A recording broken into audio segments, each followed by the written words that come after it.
The final scores were 10-10 to 15-8, but three-quarter time it was 8-9 to 9-6. There was a kick in it, but I'm sure that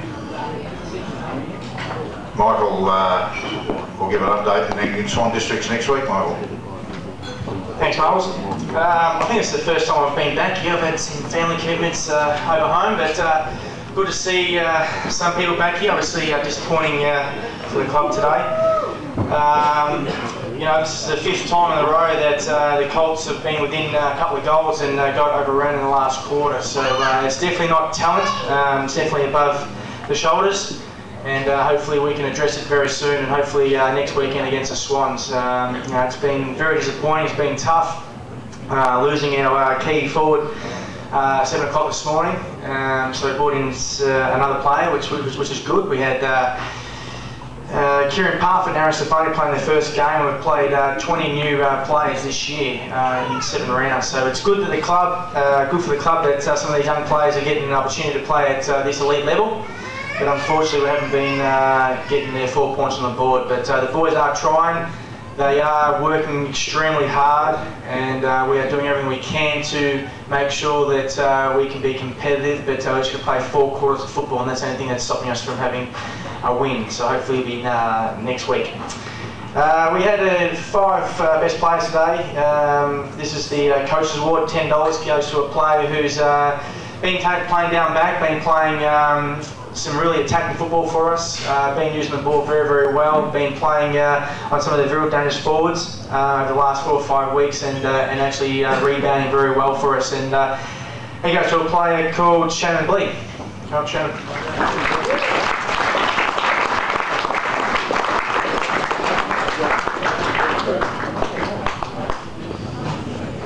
The 4th best player goes to a player who got dropped last week, and obviously when players get dropped, they you know, they are devastated, which every player knows how that feels, or most players does, because you go through peaks and troughs in your footy career. But the best thing about this kid is he's bounced back, you know, really took it on the chin and didn't drop his head. You know, worked on what I asked of him this week. Had 22 touches, was very instrumental in pumping the ball forward, and that goes to Fraser Bond.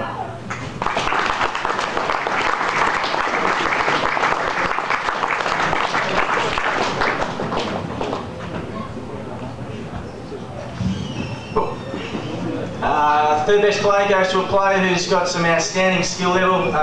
You know, was a state under 16 representative last year. He was playing forward on ball, but hasn't been given as much drive over the last 3 or 4 weeks. For the last 2 weeks, 2.5 weeks, we shifted him down the back flank, and with his skill level, you know, his reading of the play, just his footy now has been fantastic, and hopefully he's found a bit of a niche down there. Hopefully get his confidence up, get him in the midfield, and then really start to really push him up and play some really good footy for the club over the next 15 weeks, and that goes to Chris Warrell.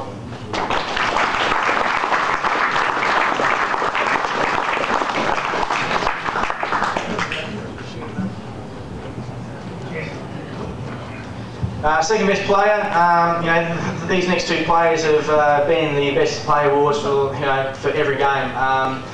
It's a common couple of names that we're going to hear. This is a player who's you know, very, very good at ground level, runs very, very hard. You know, he has plenty of shots on goal. He tackles. His defensive pressure is outstanding. His reading of the play, his crumbing, it's just great. You know, I like him in the forward line to create goals for us, but I want him in the midfield so I can get plenty of drive from him. So I don't know where to put him, but I just he keeps trying to plug holes for me and trying to you know, make sure that he can play some good footy for us, and he's doing that. And he's been outstanding, and hopefully we can have some more help from him. That goes to Shaq and McKenzie.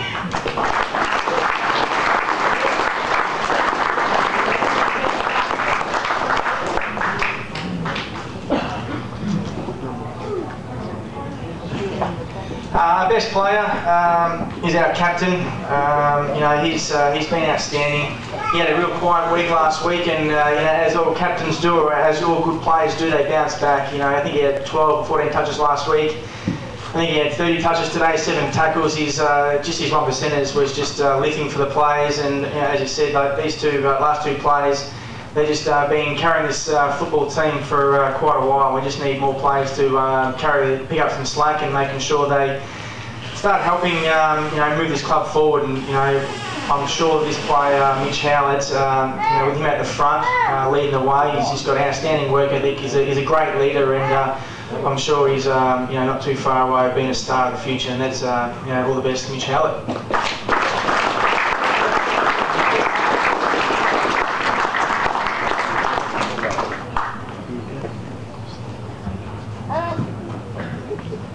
Just firstly, I'd like to thank all the sponsors for giving us the awards. We wouldn't function without you guys, so thanks a lot. Past players for the meal, thanks a lot for that. It's real good after a hard game, so thanks. To the league boys, I thought we could have got a win, but yeah, bad luck. I don't know what happened, boys, but we'll work on that training. All the same with Resi's boys, bad luck. You just weren't, didn't come to play, I guess. Colts boys, we were there for 3 quarters.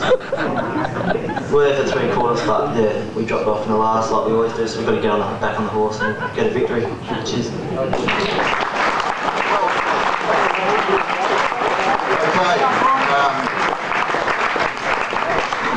Didn't get much better than that as a result, but I know David's has got no awards tonight, so I'll let him explain awards. Thanks, David. Yeah, thanks, Marbles. Well spoken to, Mitchell. Definitely spot on with the reserves today. Really didn't come to play. And that's the reason why I've chosen that not to hand out any awards. I don't think that we had anyone that was deserving of an award today. When you get beaten by 16 goals, it's a massive issue, and one that needs to be rectified very quickly.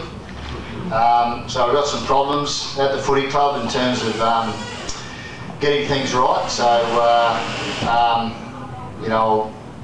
young Wolfie's young bloke over there just sort of probably epitomised a couple of things, how basic things can be. And I suppose it brings me back to my kids at home. When they don't do the right thing, they don't get their treats. And that's a little bit the same with the awards, I suppose. But young Wolfie's a bit like his old man chasing after the footy, although he's probably not quite at his rampant best at the moment with 2 cracked ribs and bruised lungs. That does that to you sometimes, Wolfie. But the way he goes after those chips down there, if only our players could get back to basics and simplify the game and get back to really getting in and decomplicating footy, getting in and winning the ball, covering for each other, working for each other, running hard. Football is a very hard running game. We're not working hard enough in lots of different areas, and consequently we're really not coming up and giving the supporters here anywhere near that feeling of pride and the feeling of being proud of the players at the moment. So it's back to the drawing board as per usual. The same old cliches in footy, they don't go away. But it's really that easy, just got to get down and get dirty, work hard, make sacrifices and turn this terrible situation around. Want to make one mention to young Riley Hutchison. I thought he was, for a 16-year-old boy coming up playing his first game, forced to cut his tail off too last night after Boobies told you how to haircut. You've gone away and done it. And, you got a great future, Riley, and you certainly went about your business really well today, and it's just a little bit of a shame that coming up in the senior group for your first game that a lot more players didn't show you the way, but I thought you certainly had a good go and you look like you got a great future. Okay, so that's it. Thanks, Bernice. And after that, there was a bit of blue sky in the first quarter, and that sort of disappeared after 3/4 time. But Tony Micale. Thanks, Marbles. Not up here to make excuses tonight. And I'm not up here for one to give positives and polish players, etc., etc. I'm for where we're really at the moment, and as I said to the players, and I'm not for one for hiding it, is after the game I believe that we do have some issues and some very, very serious issues within the club, and I think that's been stemmed from looking at our past 4 performances where we've been in positions against the best sides in the competition to win games, and we've failed to go on with it. And I believe that there's been a number of issues behind the scenes that have been occurring, and I'll take total responsibility for that. And I've certainly picked up the bit and with our match committee and ensure that we get this group back on track, and we'll really work with players that really want to be part of this group and being successful in going forward into the future. I think it's positive, I guess, in respect that, you know, when I picked up the paper this morning, and I read the papers very rarely these days, that to see our under-16s group providing around about a third of the state squad this year, or the academy. I think for the first time, and these are the things that we've tried to implement since I've come back to the footy club, and now with the inception of David Hynes coming on in almost a full-time fashion at the footy club as well, it's another great positive direction in which this club will continue to head. Is it, I guess what I'm trying to say to you is that I believe, and this is just a gut feel, I don't have stats to verify this, but I honestly believe that we have cultural issues, and we really need to change the culture in a lot of areas as far as the footy club's concerned, for us to become a powerhouse again. And that can be as far away as simply looking at last year's performances when we were 3-7 after the first 10 games and finished up third for the year. But as I said to the players after the game today, is that we'll always finish third while we're performing, and players are cheating the system in the manner that they're doing that when it really counts at the moment. And we really need to understand that we're men, we're playing a man's game, we need to stand up when it counts, not only on the field but off the field as well. And we not only want to build quality footballers in this footy club, but quality people.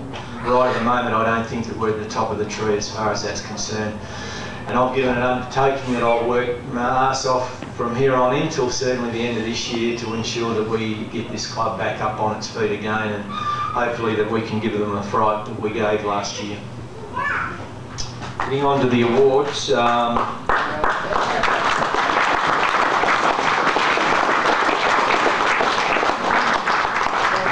Burswood golf voucher has gone to our 4th best player, Freddie Clutterbuck.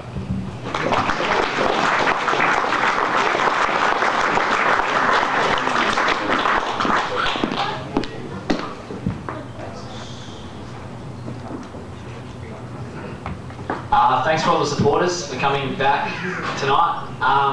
Obviously a very disappointing day for the footy club, but yeah, we'll get back on the track. We'll have to sort out a few things, and then we'll be back next Saturday against Swans. Hope to see you there. Thanks. The Carlton Award, our 3rd best player, Jamie Delborello.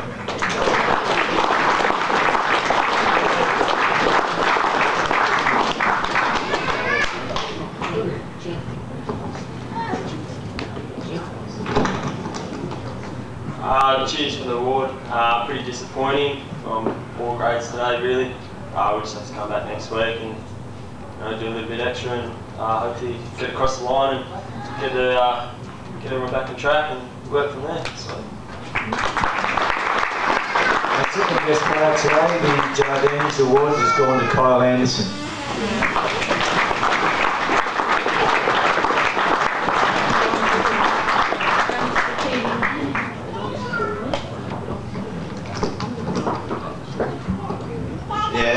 Obviously just saying as what Freddie's saying, very disappointing day for all 3 grades.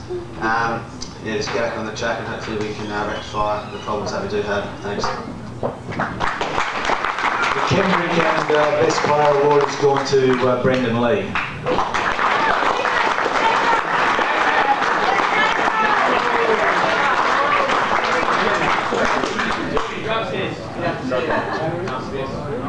Okay, Brendan's not here because he's doing his drug testing, so that's unfortunate. Anyway, we thanks for your support, thanks for being here and getting behind us as usual, supporters. And you know, we've got Swan Districts next week. We look forward to your continued support. Thanks very much. Thanks, Tony. And as Paddy said, it's on next week against Swans, same time, same station. Good evening.